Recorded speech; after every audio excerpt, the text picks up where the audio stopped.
여러분, 조용히 눈을 감아보세요. 마을의 골목길을 따라 걷는데 아이들의 웃음소리는 사라지고 대신 들려오는 건 기침소리와 한숨뿐입니다.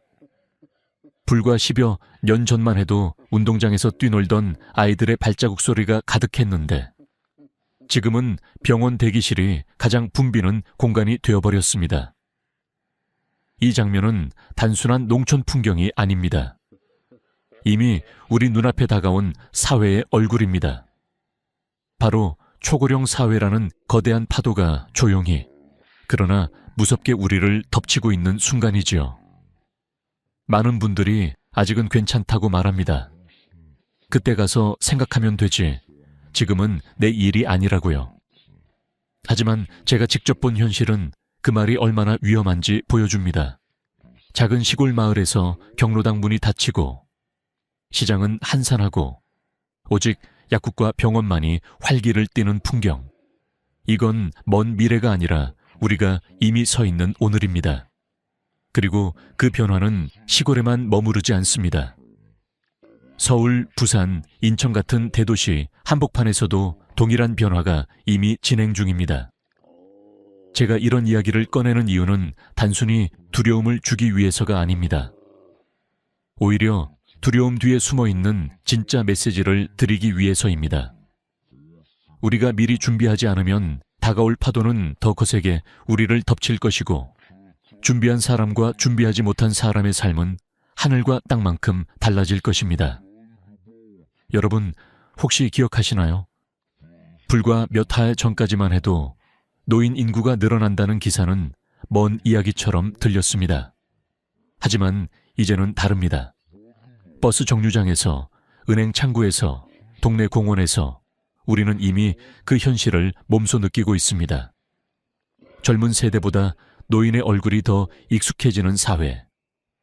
이건 단순한 통계 수치가 아니라 우리 일상의 공기처럼 스며드는 현실입니다. 저는 이 장면을 볼 때마다 문득 이런 생각을 합니다. 내가 늙었을 때, 내 아이들이 늙었을 때 과연 우리는 어떤 세상에서 살고 있을까?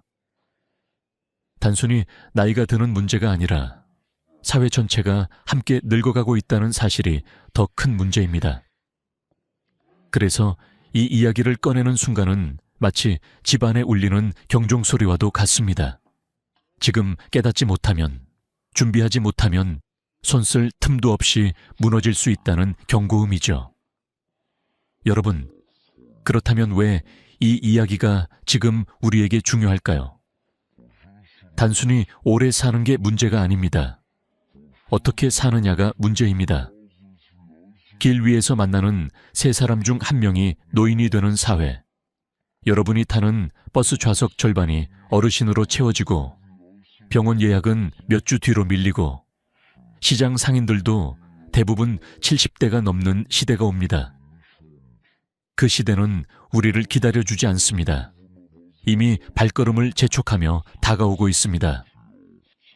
제가 최근에 만난 한 어르신은 이렇게 말씀하셨습니다. 예전엔 내가 늙는 게 두려웠는데 요즘은 사회가 같이 늙어가는 게 더 무섭네. 이 짧은 한마디가 모든 걸 말해줍니다. 이제는 개인의 문제가 아니라 모두가 함께 맞닥뜨리는 거대한 흐름입니다. 여러분, 이쯤 되면 궁금해지실 겁니다. 도대체 왜 이렇게 빨리 진행되는 걸까? 그리고 우리는 어떻게 해야 할까? 이 질문을 안고 오늘 이야기를 시작합니다. 그냥 지나칠 뉴스가 아니라 내 삶과 가족, 그리고 우리 사회의 가장 큰 숙제가 되어버린 이 주제. 오늘 끝까지 함께해 주신다면 여러분은 분명 이렇게 말하게 될 겁니다.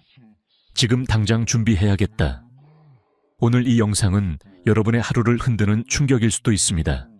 그러나 그 충격이야말로 우리가 살아남기 위한 첫 걸음입니다. 준비하지 않으면 위기이고 준비하면 기회가 됩니다. 이제 시작합니다. 여러분과 함께 이 길을 걸어가겠습니다.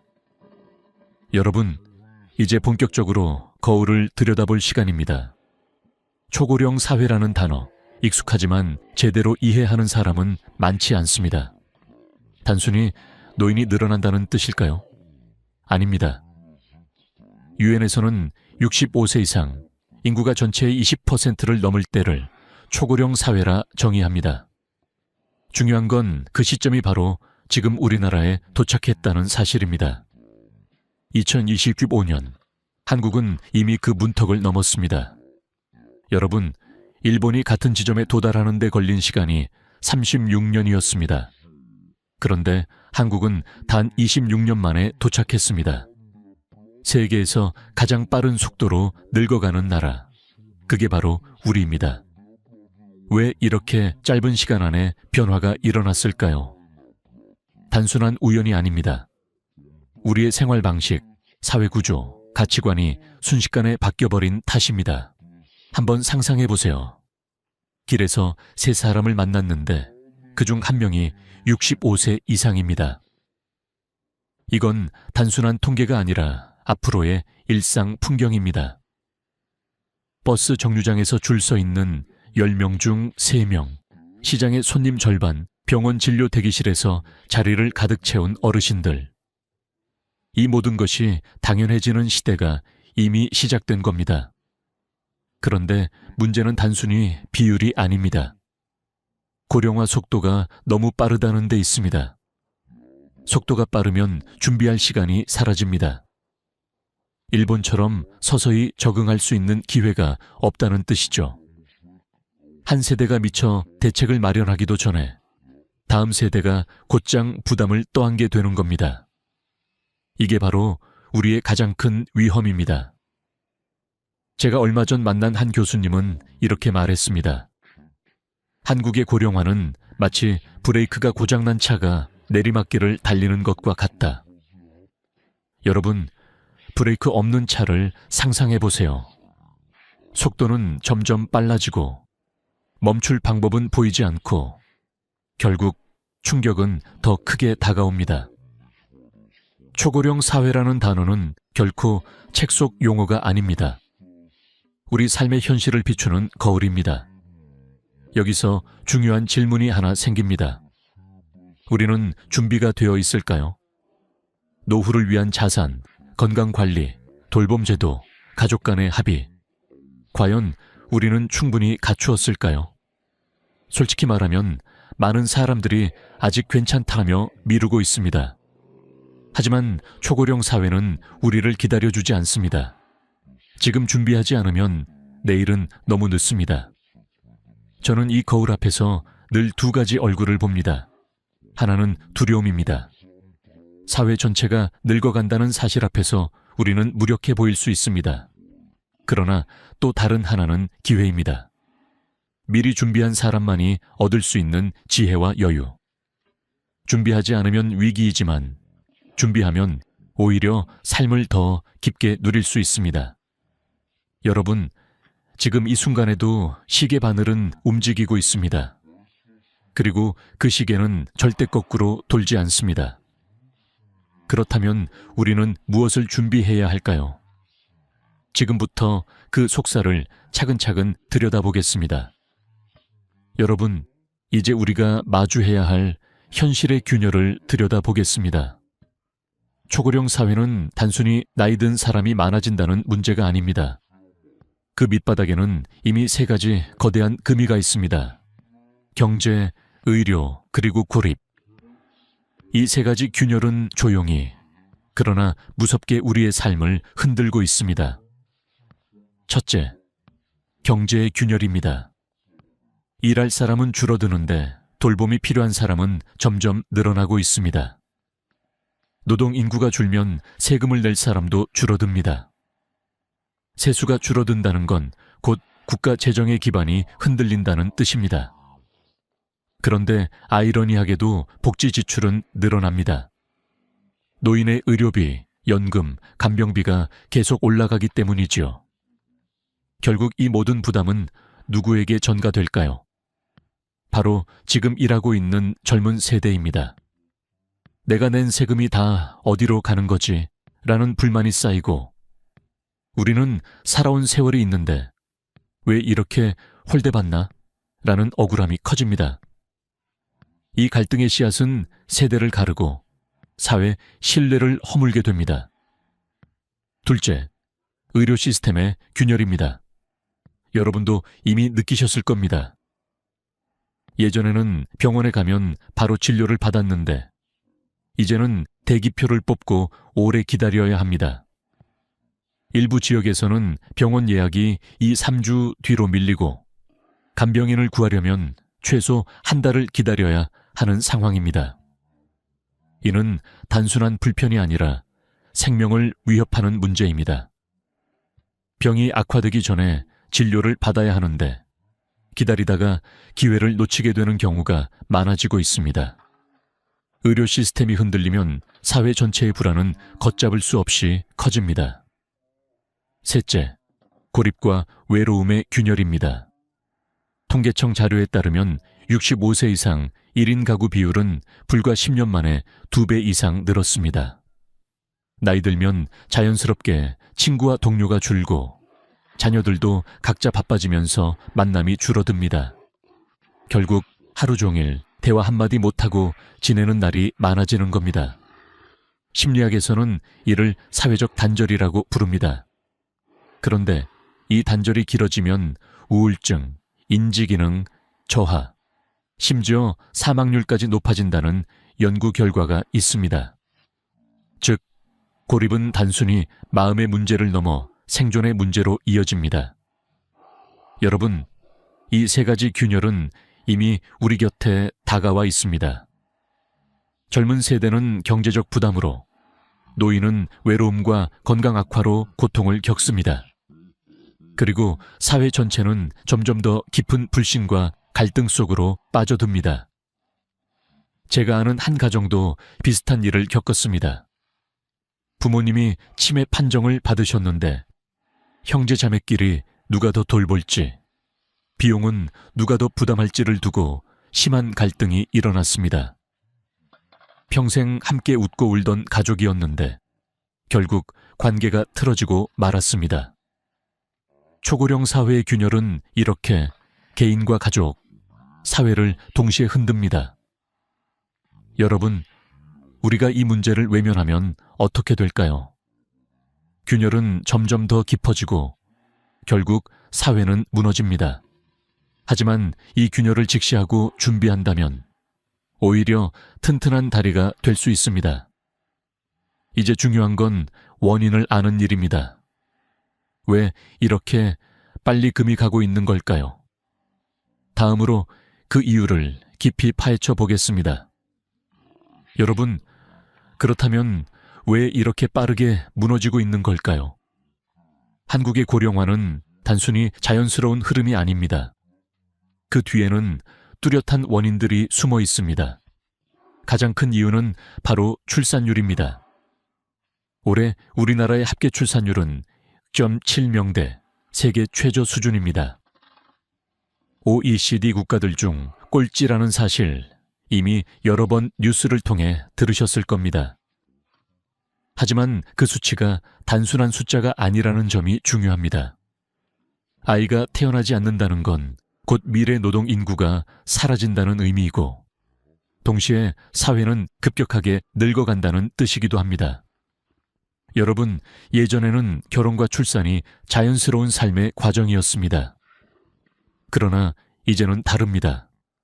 젊은 세대는 치솟는 집값, 불안정한 일자리, 교육비 부담 때문에 결혼 자체를 미루거나 포기합니다. 결혼을 해도 아이를 낳지 않는 경우가 많아졌습니다. 아이를 키우는 것이 행복이 아니라 짐으로 여겨지기 시작한 겁니다. 그래서 인구 구조는 더 가파르게 기울고 있습니다. 또 하나의 이유는 사회적 가치관의 변화입니다. 과거에는 가족이라는 울타리가 당연했습니다. 부모 세대가 늙으면 자녀가 돌보는 것이 자연스럽다고 여겨졌지요. 그러나 지금은 각자 도생의 시대입니다. 자녀 세대는 자기 삶을 지키는 데 급급하고 부모 세대도 미안함과 체념 속에서 점점 홀로 서기를 선택합니다. 결국 서로 기대지도 지탱하지도 못한 채 모두가 고립되는 길을 걷게 되는 겁니다. 저는 여기서 한 가지 개인적인 경험을 나누고 싶습니다. 몇 해 전 한 친구의 아버지가 갑작스럽게 쓰러지셨습니다. 가족들은 모두 충격을 받았지만 더 큰 문제는 누가 돌볼 것인가 였습니다. 형제들은 각자 생계와 자녀 양육에 치여 있었고 결국 서로에게 책임을 떠넘기다 갈등이 심해졌습니다. 우리 집만의 일이겠지 하고 싶었지만 사실 이런 이야기는 우리 사회 곳곳에서 이미 벌어지고 있는 현실입니다. 그리고 또 하나 간과할 수 없는 원인이 있습니다. 바로 도시 집중화입니다. 젊은 세대는 일자리를 찾아 대도시로 몰려들고 시골과 중소도시는 텅 비어갑니다. 남겨진 건 노인뿐입니다. 마을마다 불이 꺼지고 경로당도 문을 닫습니다. 도시는 더욱 경쟁적으로 젊음을 소모하고 지방은 빠르게 늙어가는 악순환이 이어집니다. 여러분, 결국 이 모든 원인들이 모여 초고령 사회라는 폭풍을 만들어냈습니다. 브레이크가 고장난 자동차가 내리막길을 달리듯 인구 구조는 멈출 새 없이 기울어가고 있습니다. 중요한 건 이 사실을 인정하는 것입니다. 아직은 괜찮아 라는 말은 우리를 더 위험하게 만듭니다. 현실을 인정해야만 해법을 찾을 수 있습니다. 그렇다면 희망은 없을까요? 아닙니다. 우리보다 먼저 이 길을 걸은 나라들이 있습니다. 그들이 어떻게 위기를 버텨냈는지를 살펴본다면 우리에게도 길이 보입니다. 이제 다음 장에서 그들의 이야기를 들어보겠습니다. 여러분, 이제 시선을 바꿔 다른 나라들의 이야기를 들어보겠습니다. 우리보다 먼저 초고령 사회를 겪은 나라들은 어떤 선택을 했을까요? 그들의 경험은 단순한 참고가 아니라 우리가 살아남기 위한 중요한 길잡이가 될 수 있습니다. 먼저 일본입니다. 일본은 2013년에 이미 초고령 사회에 들어섰습니다. 초기에는 우리와 똑같은 문제를 겪었습니다. 의료비 폭증, 간병인 부족, 고독사 증가. 하지만 일본은 그 위기를 그대로 두지 않았습니다. 그들이 꺼낸 해법은 바로 지역 커뮤니티 케어 시스템이었습니다. 한 지역 안에 병원, 약국, 재활센터, 노인 돌봄주택을 모두 연결해 놓는 방식입니다. 이 시스템이 도입되자 어르신들이 먼 거리를 이동하지 않아도 생활권 안에서 필요한 서비스를 해결할 수 있었습니다. 또한 전문 간병인이 부족할 때는 이웃 주민이 일정 교육을 받고 돌봄 활동에 참여했습니다. 이는 단순한 제도가 아니라 마을 공동체가 다시 살아나는 계기가 되었습니다. 다음은 북유럽의 덴마크입니다. 덴마크는 노인을 부담이 아니라 자산으로 봅니다. 은퇴 연령을 늘리고 고령자 맞춤형 일자리를 만들었습니다. 체력이 많이 필요하지 않지만 경험이 중요한 분야에서 노인의 손길을 활용했습니다. 예를 들어 도서관 사서, 지역문화 해설사, 원예 관리 같은 일들이죠. 또한 65세 이후에도 무료로 재교육을 받을 수 있도록 국가가 적극적으로 지원했습니다. 그 결과 덴마크의 70대 취업률은 OECD 평균보다 훨씬 높고 노인 빈곤율은 7%대에 불과합니다. 이를 계속한다는 건 단순히 돈의 문제가 아닙니다. 내가 누군가에게 필요하다는 감각, 사회와 연결되어 있다는 자부심이야말로 정서적 건강의 핵심입니다. 우리나라 안에서도 희망적인 사례들이 있습니다. 전라남도의 한 농촌 마을에서는 마을 회관을 공동돌봄센터로 전환했습니다. 여기서는 어르신들이 함께 식사를 하고 주 3회 간호사가 건강을 체크합니다. 혼자 살던 어르신이 갑자기 쓰러져도 함께 있던 사람들이 바로 발견해 병원으로 연결해 줍니다. 또 경기도 일부 지자체에서는 실버 창업 지원 프로그램을 운영합니다. 전통 먹거리 판매, 수공예, 소규모 텃밭 재배 등 작지만 안정적인 수익이 나는 아이템을 지원하고 판매처까지 연결해 줍니다. 노인이 단순히 소비자가 아니라 생산자가 되는 구조를 만든 것이죠. 이 모든 사례들의 공통점은 세 가지입니다. 첫째, 고립을 막는 사회적 연결망을 만든다. 둘째, 노인의 경험과 시간을 자원으로 활용한다. 셋째, 의료와 돌봄의 접근성을 생활권 안으로 끌어온다. 이 세 가지는 국가든 지자체든 심지어 한 가족 단위에서도 적용할 수 있는 원칙입니다. 여러분, 다른 나라와 지역의 사례를 들으면 이런 생각이 들 수 있습니다. 거긴 특별하니까 가능한 거 아니야? 하지만 중요한 건 완벽한 제도를 그대로 가져오는 게 아닙니다. 그 속에 담긴 정신을 배우는 겁니다. 일본은 공동체의 힘을 살렸고 덴마크는 노인을 자원으로 보았습니다. 그리고 우리나라 일부 마을은 작은 공간에서 돌봄의 씨앗을 키워냈습니다. 결국 해답은 멀리 있지 않습니다. 바로 우리가 사는 동네, 우리가 사는 집, 그리고 우리 자신의 선택 속에 있습니다. 이제 중요한 질문이 남습니다. 다른 나라나 다른 지역이 이렇게 했다는 건 알겠다. 그럼 나는, 우리 가족은 지금부터 무엇을 해야 할까? 이제부터는 개인, 가족, 그리고 사회 차원에서 우리가 당장 실천할 수 있는 구체적인 전략을 이야기해 보겠습니다. 여러분, 이제는 거대한 담론을 넘어 우리 각자의 삶으로 들어와야 합니다. 초고령 사회라는 거대한 파도 앞에서 개인, 가족, 그리고 사회가 어떻게 대비해야 할까요? 막연한 대책이 아니라 당장 오늘부터 실천할 수 있는 길을 이야기하겠습니다. 먼저 개인 차원입니다. 가장 중요한 건 건강입니다. 오래 사는 것 자체가 목표가 되어서는 안 됩니다. 중요한 건 얼마나 건강하게 오래 사느냐입니다. 기능적 수명, 즉 스스로 움직이고 걸을 수 있고 밥을 차려 먹을 수 있는 기간을 늘리는 게 핵심입니다. 여러분, 70세 이후에 골절 한 번이면 평균 회복 기간이 6개월 이상입니다. 그 사이 근육은 30% 넘게 줄어듭니다. 문제는 노년기에 이른 근육과 균형 감각은 거의 회복이 어렵다는 겁니다. 실제로 75세 이상 낙상 환자 10명 중 4명은 다시 혼자 생활하지 못합니다. 그렇다면 해답은 분명합니다. 주 3회 이상 근력 운동, 매일 30분 걷기, 간단한 균형 훈련을 습관화해야 합니다. 양치할 때 한 발로 서기, 눈 감고 10초 버티기 같은 단순한 습관이 평생을 지켜줄 수 있습니다.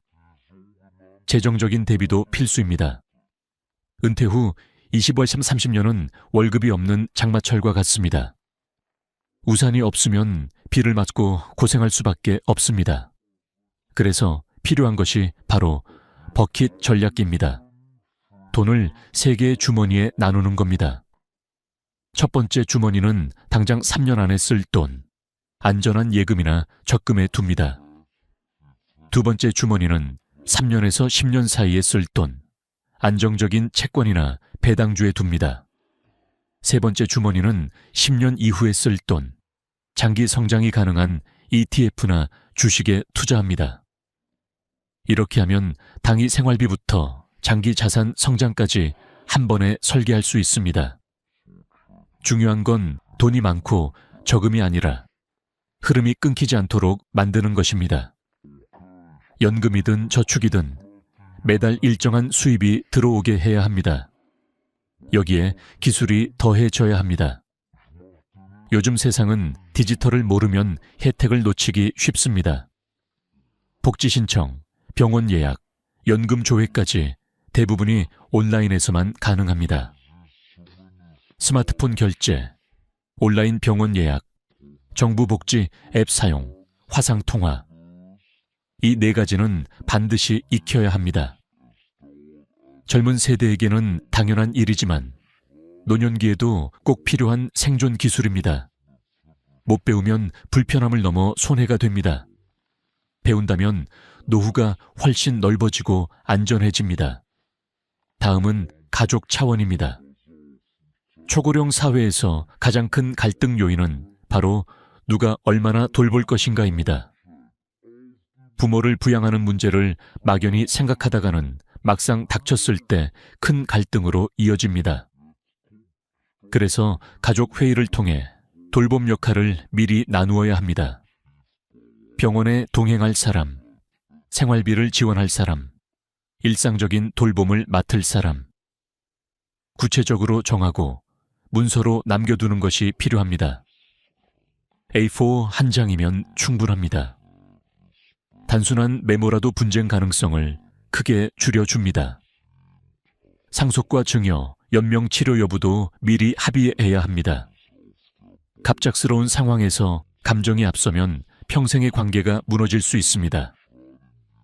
명확하게 기준을 세우고 기록해두면 불필요한 갈등을 예방할 수 있습니다. 중요한 건 부모 세대도 자녀에게 심리적 빚을 남기지 않는 겁니다. 여기까지는 내가 감당하고 그 이후는 요양원이나 외부 서비스에 맡긴다. 이렇게 선을 정해두는 것이 가족 모두를 지키는 길입니다.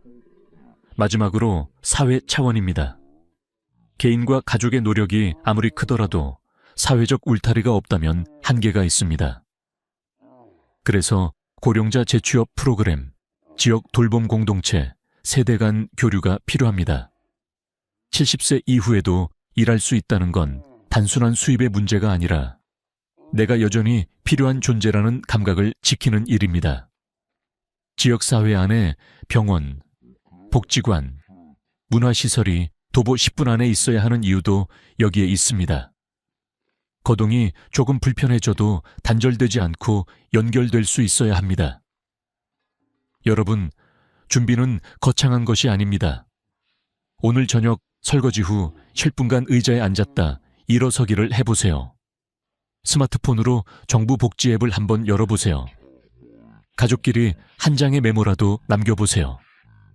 그 작은 한 걸음이 10년 뒤 여러분의 삶을 전혀 다른 풍경으로 바꿀 수 있습니다. 이제 마지막으로 묻고 싶습니다. 늙는 건 누구에게나 주어진 운명입니다. 하지만 어떻게 늙을지는 우리의 선택입니다. 그렇다면 여러분은 어떤 선택을 하시겠습니까? 다음 장에서 그 해답을 함께 찾아가 보겠습니다. 여러분, 이제 마지막 순간입니다. 지금까지 우리는 초고령 사회라는 거대한 파도를 마주했고 그 안에서 개인과 가족, 사회가 어떻게 흔들리는지 보았습니다. 그러나 오늘 제가 여러분께 드리고 싶은 진짜 메시지는 단순한 두려움이 아닙니다. 바로 선택의 힘입니다. 늙는 건 누구에게나 주어진 길이지만 어떻게 늙을지는 우리의 선택이라는 사실입니다. 저는 오래전 한 노학자의 말을 잊지 못합니다. 나이 든다는 건 배워야 하는 일이다. 단순히 세월이 흐른다고 지혜가 쌓이는 게 아닙니다. 준비 없이 맞는 노년은 고통이 되지만 준비하며 배우는 노년은 오히려 축복이 됩니다. 여러분, 이 차이는 작게 시작하는 습관에서 비롯됩니다. 매일의 건강관리, 작은 저축, 가족과의 대화, 이웃과의 연결, 이 모든 것들이 모여 10년, 20년 뒤 여러분의 인생을 전혀 다른 모습으로 만들어 줄 것입니다. 여러분, 한번 상상해 보세요.